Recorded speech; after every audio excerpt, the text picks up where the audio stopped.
Yeah, so it was very foreign driving a car for the first time in about 3 or 4 months. Yeah, Um, it's weird how conditioned you get to not doing things, isn't it? yeah, because on the scooter or on the bike, like you're very engaged with the environment. Very You know, exposed. you expose. Yeah, yeah. Then I got in this car and I'm like, I felt like I was in this little bubble, Bubble. this little spaceship. But then I was still fanging around on the scooter, and I'm like, oh, maybe I need to settle down a little bit here, because over here it's so different. Like I love it. I love like the attitude on the roads. Like, It's just it all interweaves, doesn't it? There's no stop start. It's all flowy.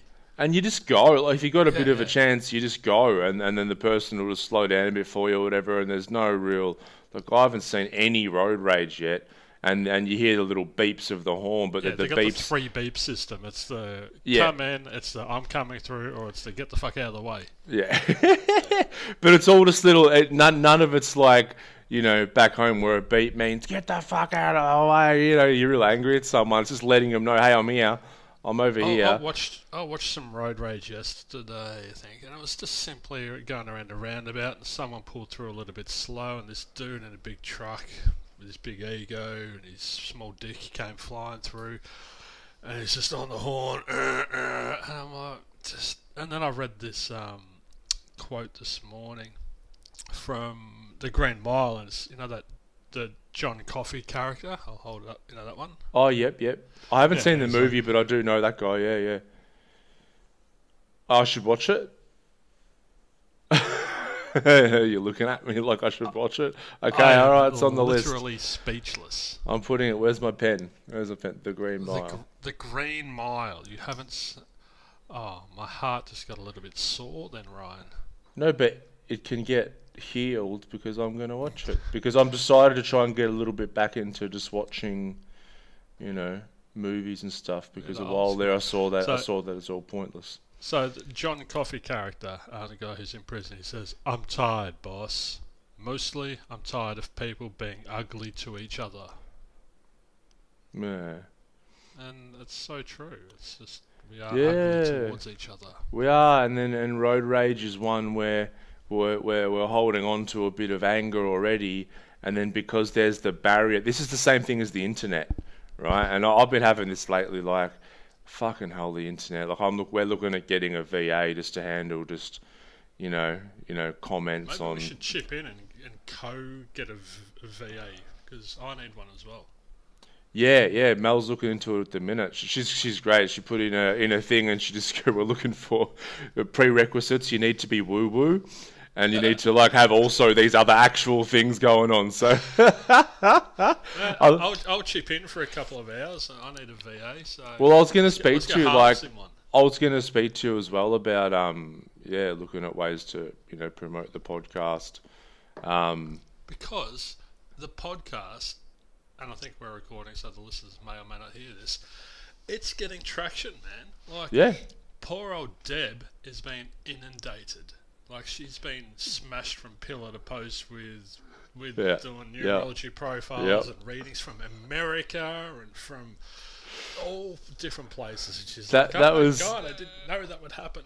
My yeah good friend from the States, and I know there's been heaps of others. Matty McNutt, we mate over Yes. there who yeah, and he's just gone through our root cause therapy Yeah, training, and his wife's just about to start, and he's actually in plans at the minute to open up the Midwest Center for Healing over yeah, I there. saw that. But he messaged me because he was having trouble getting in touch with Deb, and so I just sent him a can't remember what it was, whether it was a email or whatever. And yeah, so I think he got the whole family done. He got him, the wife, the kids. He's like, just give me the whole shooting match. Right, and usually she charges $110 for a full numerology profile, which I'm Yeah, told is ridiculously cheap. I reckon yeah, she should charge 300 for the profile and a follow-up session just to sort of talk people through it. But no, typical healer. I'm going to undercharge and undersell yeah, myself. And she's done all of his for like $60 as an introduction price, and I'm yeah. like, that's so many hours worth of work. So he's copped a bloody Great amazing deal. deal. Plus it's Yeah. US dollars as well, so it's Even less. So poor old Deb's messaging me. She's like, "Oh, I have to set up a PayPal, and how do I do that? And I have to set up a Zoom and all this stuff." So old school. Yeah, but she's loving it because it's her having to get out of her comfort zone. Exactly. Having to grow and evolve and everything. So Yeah. yeah, it's a win-win all around. I think it's awesome. So yeah, man, I got like a text message this morning. There's my phone from a client, and he's just totally random. I'm sitting here just about to start work, and he's what did he say? Just hashtag 17 ... old wives' tale, then a laughing emoji. And I was like, what were we talking about then? So I think it was kick the bucket. Kicking the bucket. Yeah, right. So it was death and impermanence, and I think the old wives' tale was kicking the bucket, and where did that come from? So I started listening to number 17, and honestly, dude, I messaged you, man. I was pissing myself. Like, it's I don't know, the shit that we come up with. Yeah, it's none of it's planned, you know. And for those tuning in, today's going to be a very, very random episode. We had a guest line. Freestyle. We're freestyling today. We did have a guest lined up, and they've had to unfortunately pull the pin last minute. We are getting them on next month in August, which will be great. But we thought we would jump on anyway and just talk some shit. So today we're going to be the bamboo. This is a great example of if you have that rigid, fixed mindset of it should happen, you're going to go into suffering. And this comes back to the road rage and back to being ugly towards each other. Yeah, so what I was saying with the road rage, sorry to cut you off, is it's the same as the internet. There's a barrier. So like if I'm in my car and then someone's in their car, there's this barrier between me and them. So my anger that I've already got is going to be so you feel much more overt. That's why you see so much road rage, like if there's this like, oh fuck you, blah blah blah, I'm gonna come and smash you, and then if that person got out of the car, walked up, wound down their window, and stood in their face like this, the lion becomes a mouse. Yeah. So we should all ride scooters because we don't have that barrier then. Exactly, yeah, and the internet's the worst example of this, man. Yeah, like, we spoke about that in the Trolls, so listeners, if you just need to go back and listen to the Trolls podcast that we did, number 2 or 3 or something. Way back. Early days. But, yeah, so Mr. Goenka, who spread Vipassana all across the world, the Vipassana meditation, got it global, and he said we can't have peace in society or on earth until we have peace within ourselves. And we can't treat others well when we're in survival mode. You think about someone who's drowning. And I had this happen when I was a lifeguard, you know. I think I've spoken about this, and I reached in and tried to help the person. They just grabbed me and pulled me in, and I had to punch them, and because they were literally mindless. They were so not present, and they didn't care. I could have been their grandma or their mother or their sister or whatever, and they would have done the same thing. So it's an amazing metaphor, I think, to highlight how we're in survival mode when we're struggling. We're not in any position to be of use or help or kind or considerate or thoughtful for anybody else. So I think we really have to get our shit in order. We have to, and we're going to do accountability on the next podcast, but we really do need to get ourselves sorted, so then we're in a position to just, this person is just coming through and they're a little bit slower than what I think they should be. That's okay, it's fine. Instead of getting triggered so easily, we're just Yeah, I think the more that we can work on that and our personal peace, then we just deal with situations, and we naturally, I suppose our intention with every situation in front of us isn't, you know, how can I best survive? What can I get out of this? How can this make me feel better? All this immediate gratification. But it's like, how can I have this moment in front of me a little bit better than what I left it?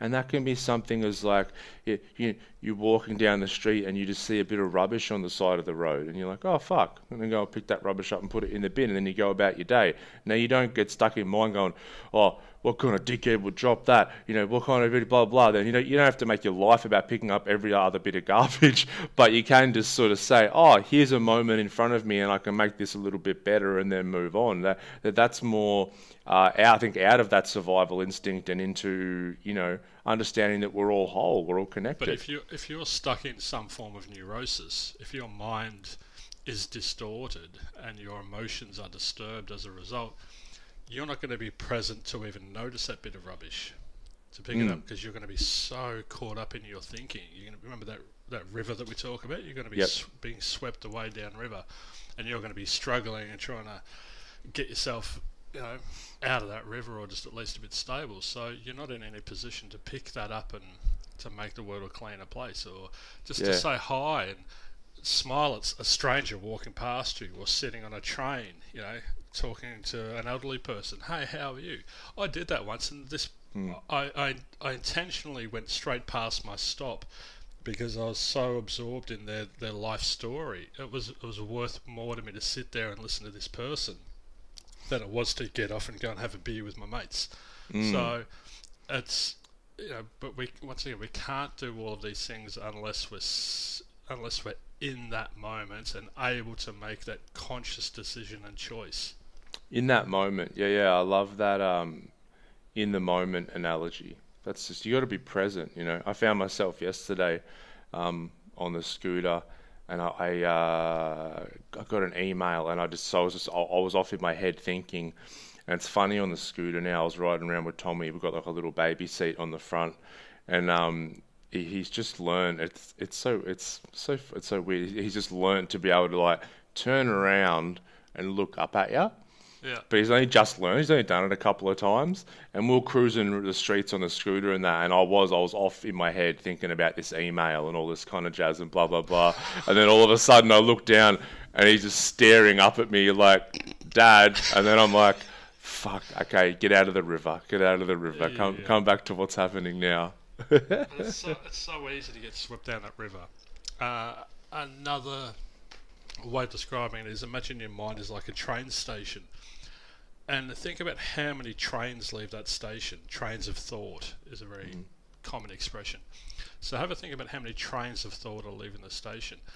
Now have a think about how many drivers are actually driving that train with intention or with purpose, or what's that word that we were thinking of the other day? It was, that slipped me, but it was something to do with deliberate. That was it. A deliberate train of thought, where so many of them are being driven reactively. They're being pushed out by an emotion.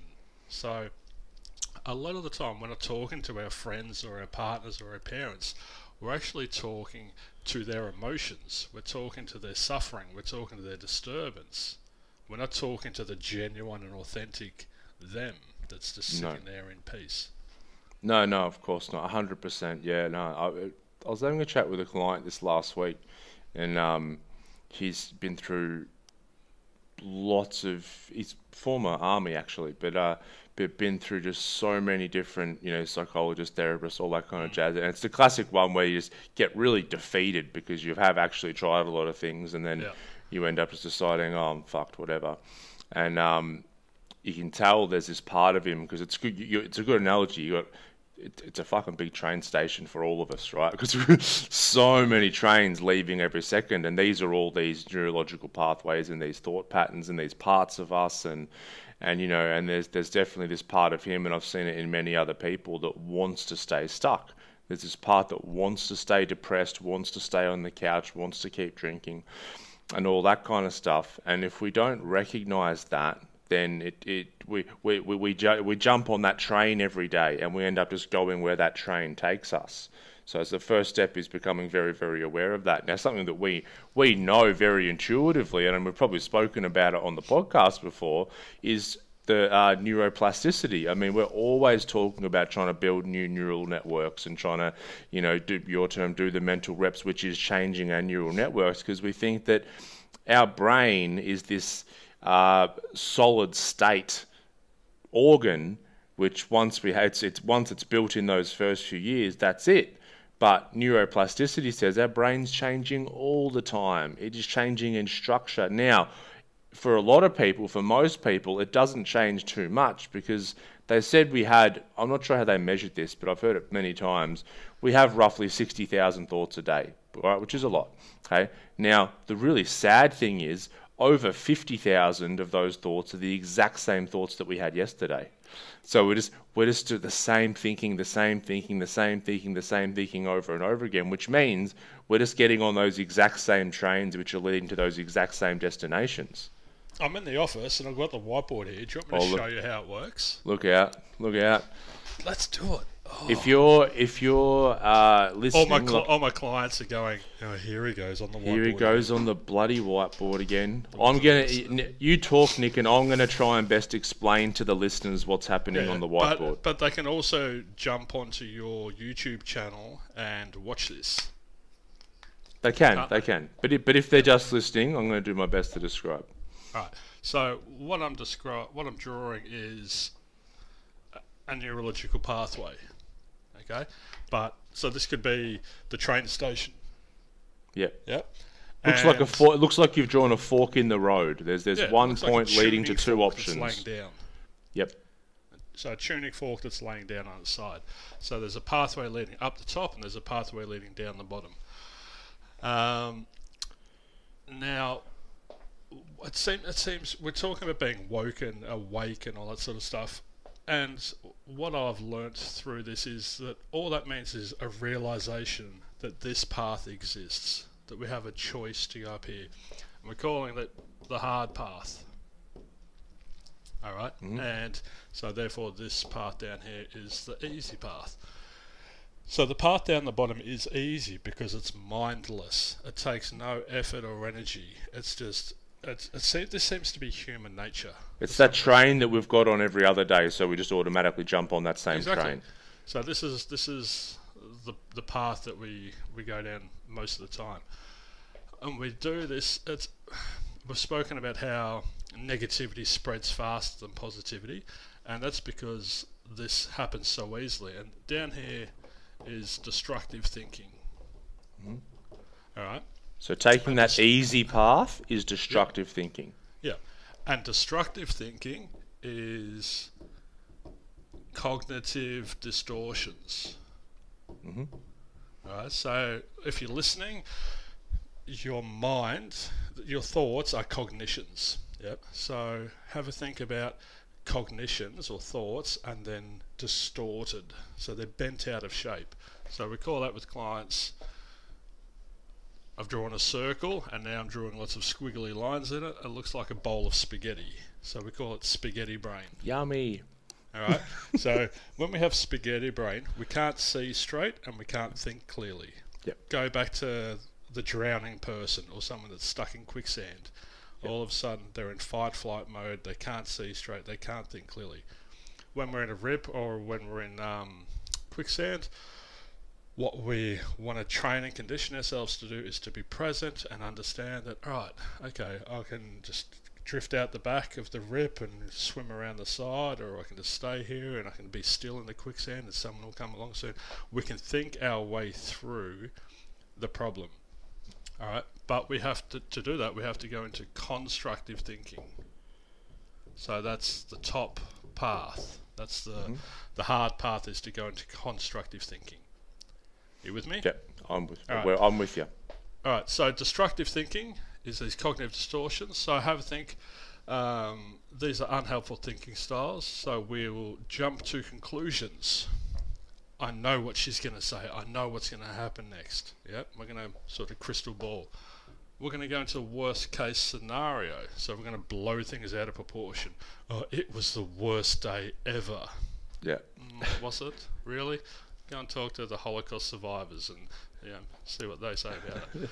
We're going to use binary thinking. So we're going to go into black and white thinking. Things are good or bad, right or wrong, positive or negative. We're going to use very rigid words like should or must. So these critical words. It should happen. It must happen. So these are expectations. For my clients, Nick, should's a swear word. I always pick people up. So should and try are my swear words with clients. Oh. I would much rather them say fuck and cunt than Yep. should and try. Ryan, I'm falling deeper in love with you every moment. Well, that happens. It's a beautiful thing. All right, so we'll take things personally. We'll make it all about us. So the ego will take a hit. That pride will take a hit. We will disqualify the positives. So we'll only focus on all the negatives, or what we perceive to be the negative things that are happening. We'll compare. A huge one is always, oh, I can't believe they do that. I would never do that.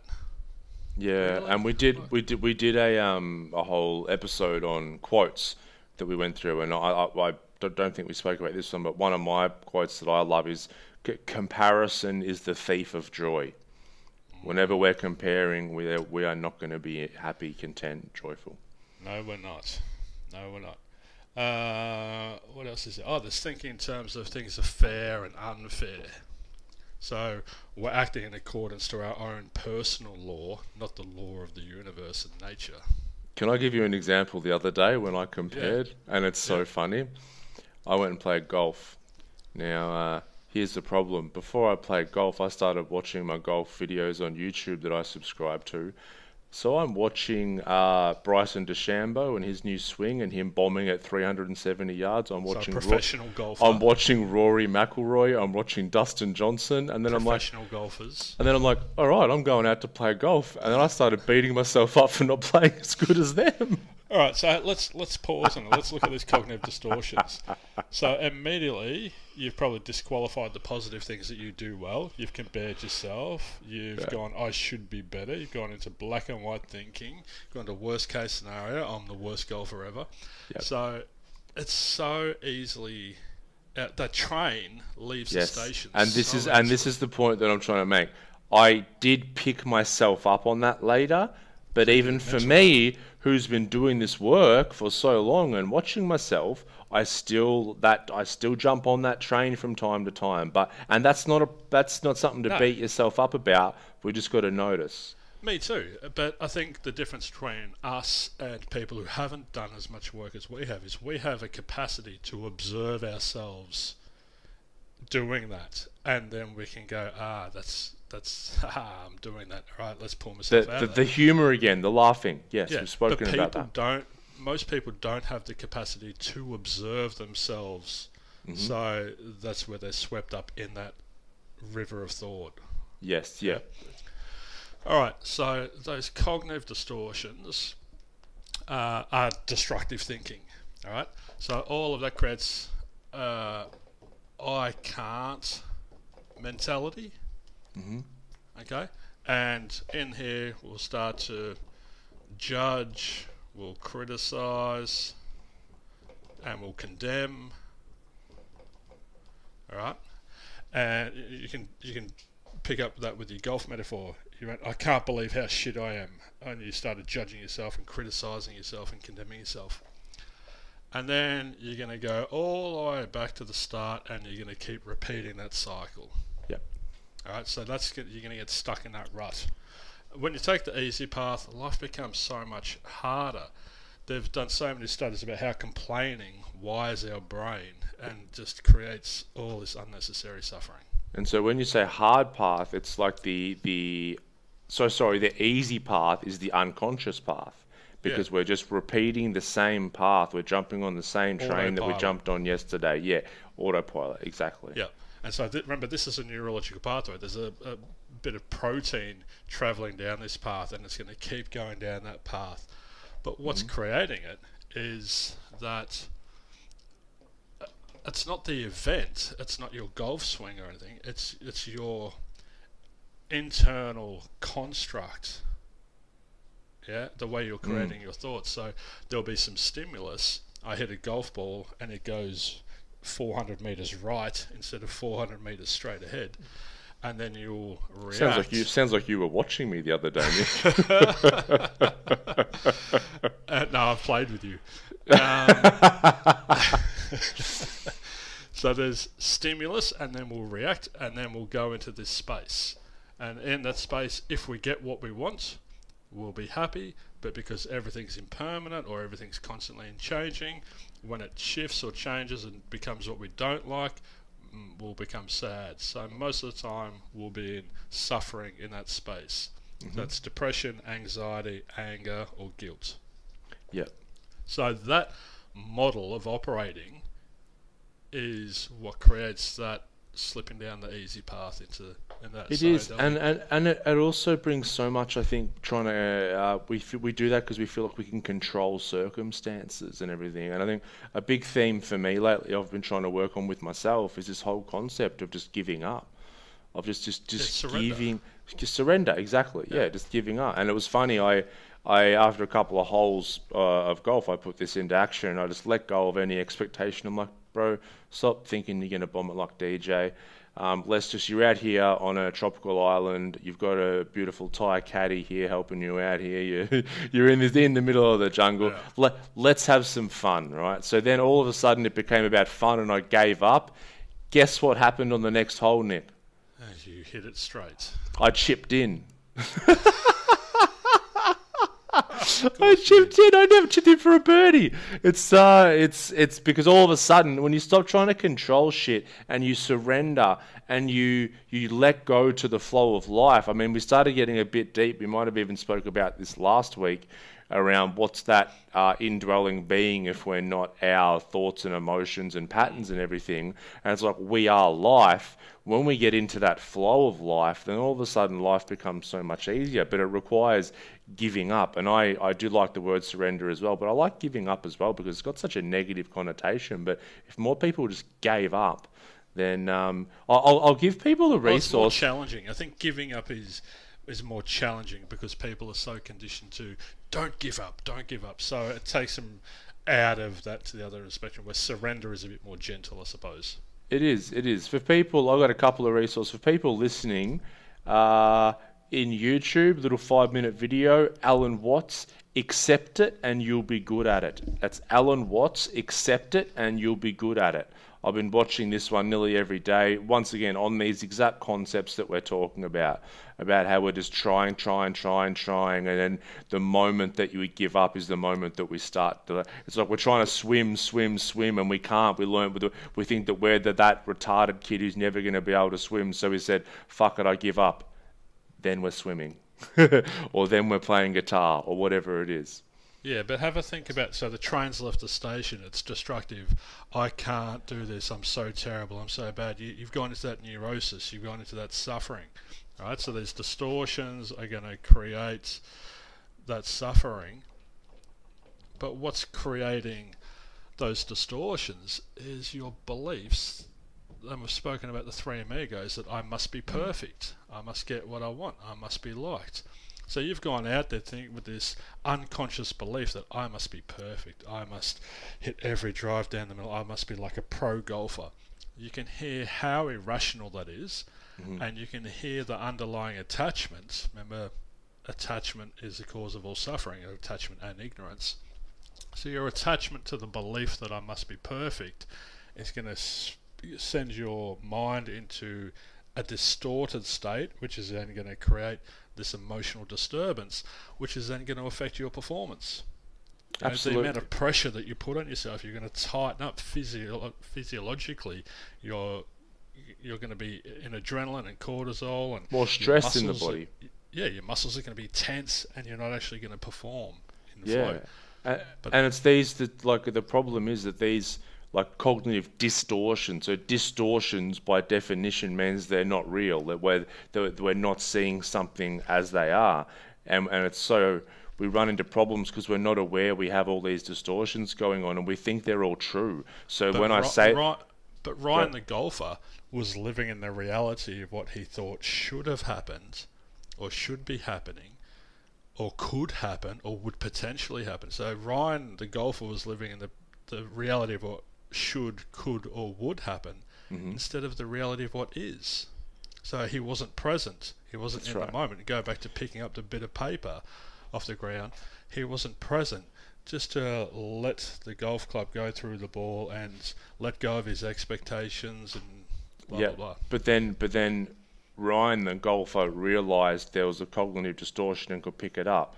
most people don't understand these cognitive distortions, so and this is that the ego thinks it's always right, and this is we run into problems because we believe we're right. So let's say it's black and white thinking, and it's like, oh, this is the most fucked thing ever, and then I don't understand that that's a cognitive distortion, so I believe that, so then that just becomes my reality. So all my distortions become my reality, when by definition distortions aren't reality. Exactly. And this is what so many person's reality. Yeah, that's what everyone's living in, these illusions. So that's why I stopped being a therapist or counsellor and shifted into being more of an educator or a teacher with Myndfit, because I wanted to stop helping people out of their suffering that they were creating and leaving them in the same pathways that were creating it. So next time Ryan the golfer goes out, has a terrible round of golf, comes to see me for counselling, oh, I'm so terrible, I'm so, I could help him feel better, but in the next round that he goes out, he's going to go out with the same cognition construct and process, so he's going to go back into the same suffering. So it just didn't. That's make right. sense. The same cause is still there. Yeah. So I encourage people, like people who listen to the show have heard us talk about cognitive distortions before. Like, I encourage people to take a deep dive in this stuff. Like, if you Google cognitive distortions, there'll be a list of them all. No, I've got it on my website. There you go, myndfit.com. Have it on there. There's also one of the best books that I've read on this stuff on cognitive distortions, cognitive biases and heuristics, is called Thinking Fast and Slow by Daniel Kahneman. This was a great book on this stuff. Like, he's a very heavy. Got to be. I think what's a great book for us is not a great book for the listeners, because I've got over here, I've got my little bookshelf over here, and so I've got the brain that changes itself and what the dog saw, and I've got all these emotional intelligence and reality therapy, and I've got the happiness trap and the courage to be happy and all these books, and occasionally I'll recommend them to a client, and they'll always bring them back the next week saying they were a bit too clinically, they're a bit too so what people who are new to this really enjoy are books more like the Four Agreements and more story books. Yeah. So well, this is the Way of the Peaceful Warrior. This book is very clinical. Yeah. But if someone is like really interested in just come and do a discovery session. I mean, because it's just we've got. The podcast is reaching so many people. I had an amazing dude, Nick. Shout out to Nick from New Zealand. Hit me up and he's like, man, I'm in New Zealand, but listen to the podcast. It makes sense. I've been sitting on this for weeks, and finally I reached out, and now I got a chance to go through all this with him. He's like, oh, that's why I'm feeling the way I'm feeling. It's so much easier if someone, like, all I am is interpreting it from that clinical to a more palatable, relatable, common sense. Relatable way. Yeah, totally makes sense. So this is what most of us are doing, but our buddy Viktor Frankl, who survived the Holocaust and came out with everything can be taken from a man, the loss of his personal rights to choose how he feels in any given situation, broke that down into there's still stimulus, but then there's a space we can enter, and then we can mindfully choose how we respond. Yep. So the formula looks the same, just a couple of bits are different. Yeah, just in different spots. So we're reactive because we're attached to irrational beliefs.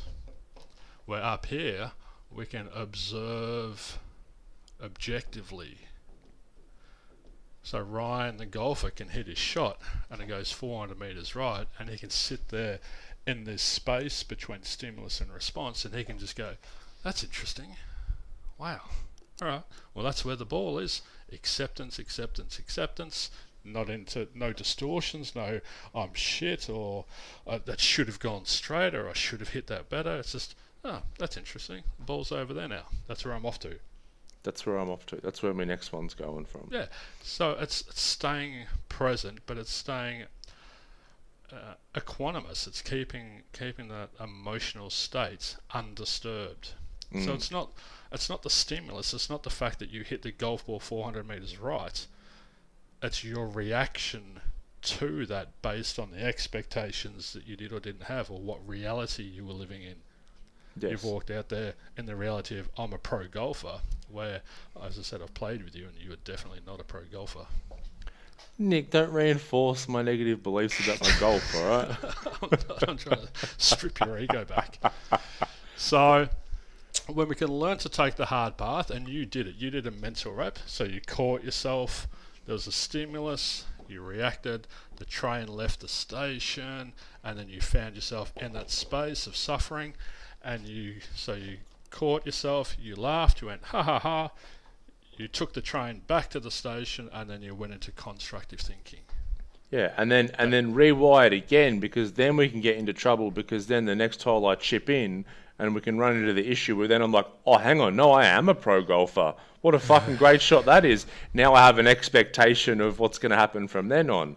But so, instead, it was just like, oh, that's cool. That was cool. Let's just see what happens next. So let's see what stimulus happens next. Yeah. So this is cognitive retraining, right? We're retraining our brain, rewiring our brain to get out of destructive, critical, judgmental thinking. And up here, we can actually be kind and considerate and compassionate and all those nice things. Empathetic. Yeah. We're in a position where we can give instead of just taking.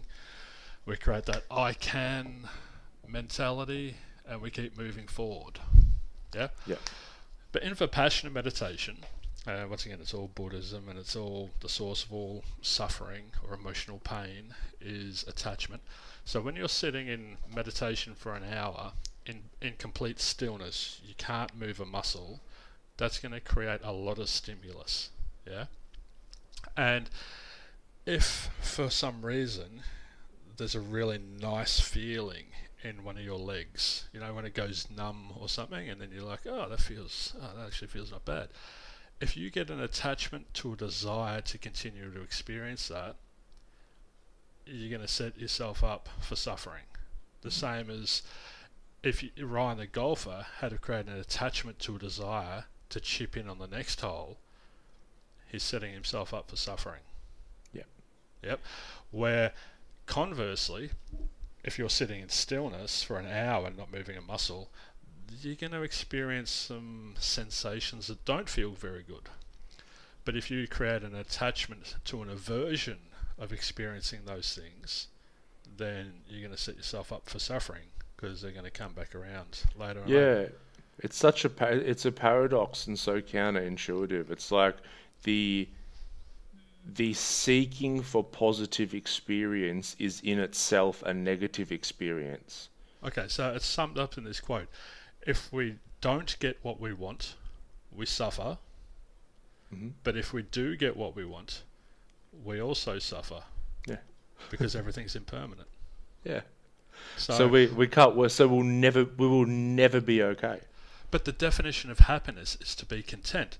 So what I'm trying to teach people, and this takes a lot of work to do, to change that neurological pathway, and lots of challenging and lots of catching.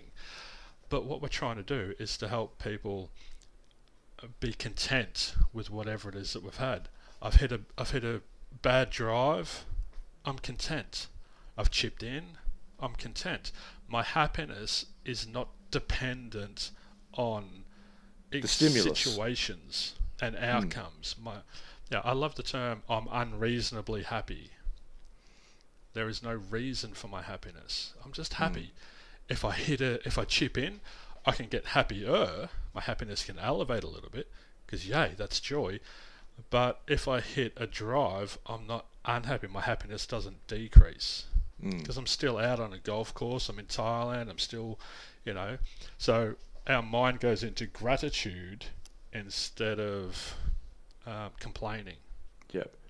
So if we come back to the train analogy that we started with, I think most people get caught up in this whole process. I think the starting point is understanding that, let's say there's 20 trains that we get on every single day, and we just keep doing it.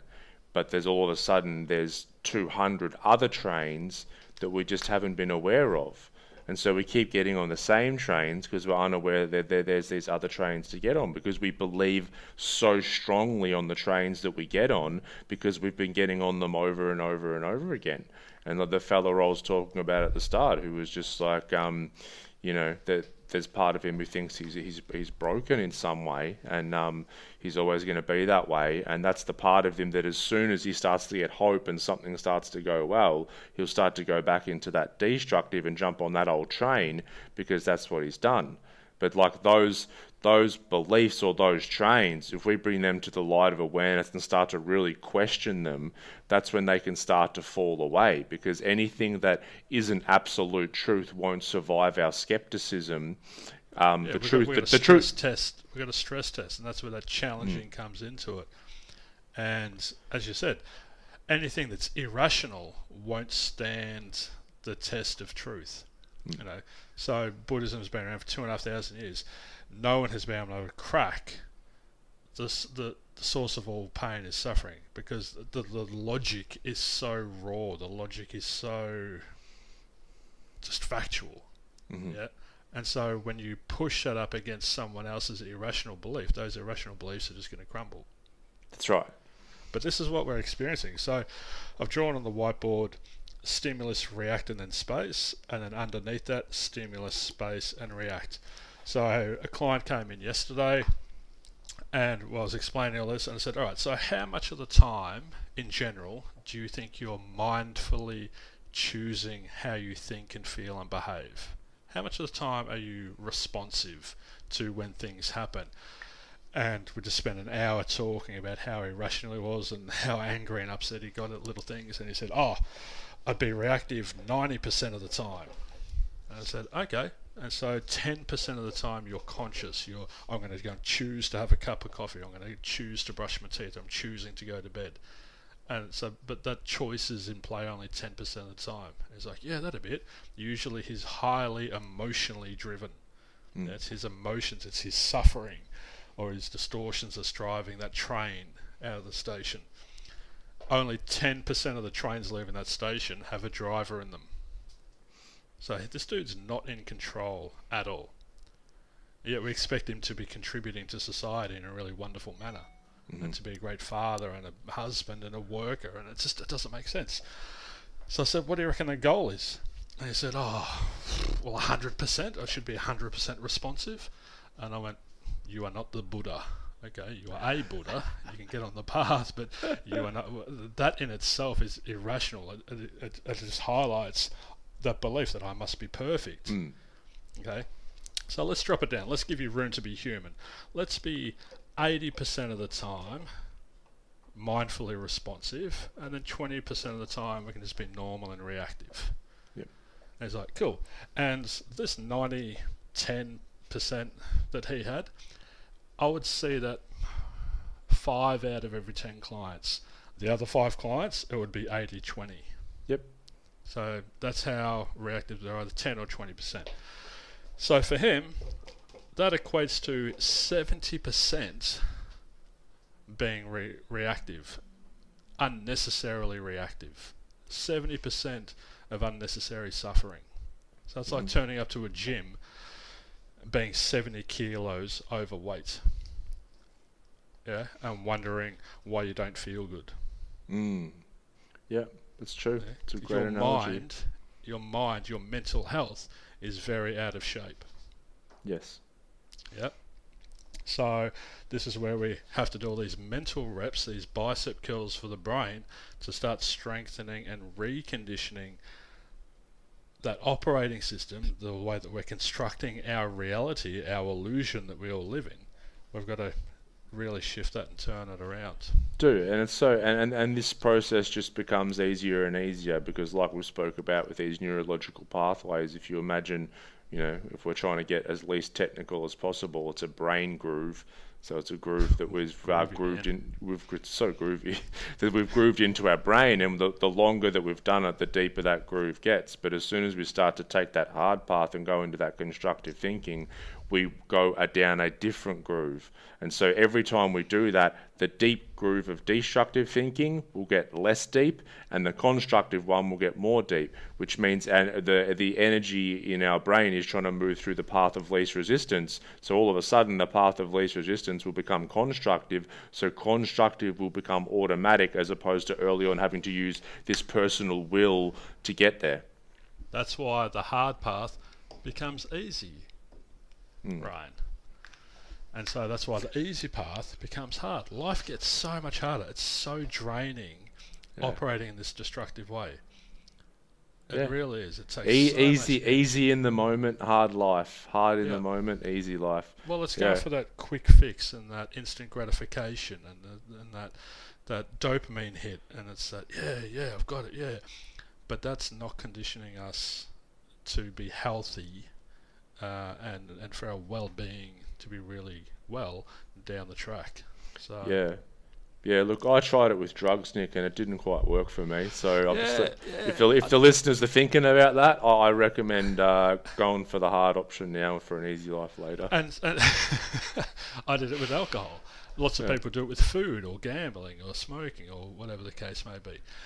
But we talk about being woke. We talk about doing the work, and this is the work. So for all the listeners, if you're wondering, what do they mean by the work?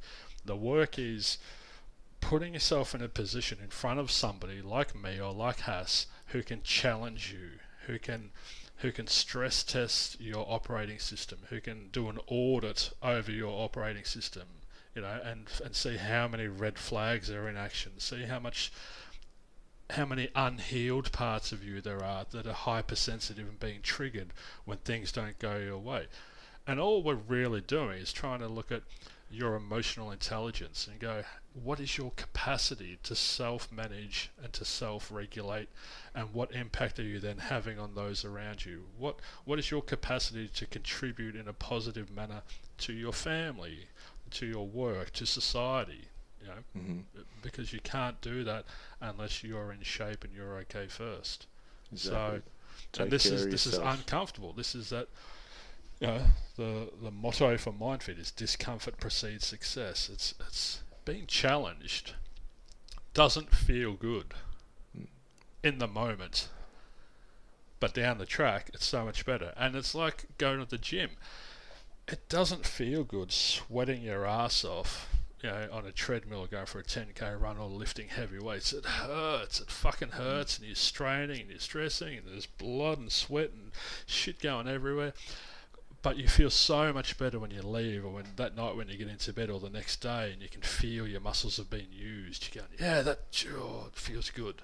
Yeah, and then when you go back again, you're stronger. The weights don't change. Like 20 kilos is always 20 kilos, so you get stronger. The weight doesn't get lighter. No. But I talk to clients about holding on, remaining attached to what you think should have happened in your childhood. And it's akin to holding 5 kilograms. Now, 20, 30 years down the track, that version of them that experienced that trauma or whatever is still holding on. And the weight of that experience hasn't changed, but the part of them that is holding onto it has gotten tired, so it feels heavier. And so, and then they need to incorporate another part to start holding it up, and all of a sudden all these parts come into play and life will happen again, and so then they're defenseless. They're unable to manage whatever experience they're going through at the time. It's funny, there's a therapy called, I think it's called internal family systems.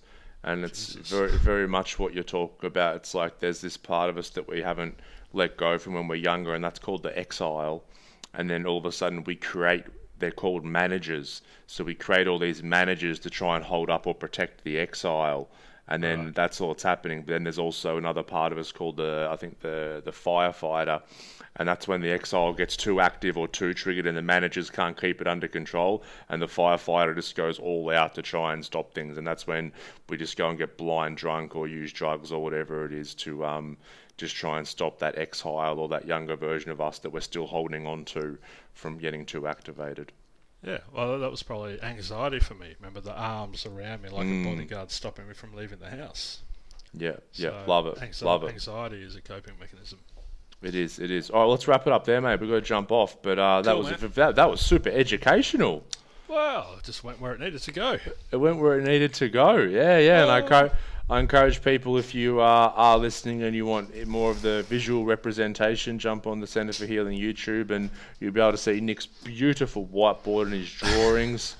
It's just a beautiful thing to look at. Can I just go back to the very start quickly and talk about how many people are getting value out of this podcast? And I want to take this moment to express my gratitude to you, Ryan Hassan, for the work that you do, and for coming into my life, and for turning up week after week and sitting in this space with me and having ramen and doing all this. Like, I couldn't do this without you, so this feeds my soul and it's helping a lot of people. So yeah, I just wanted to acknowledge what you do for the world.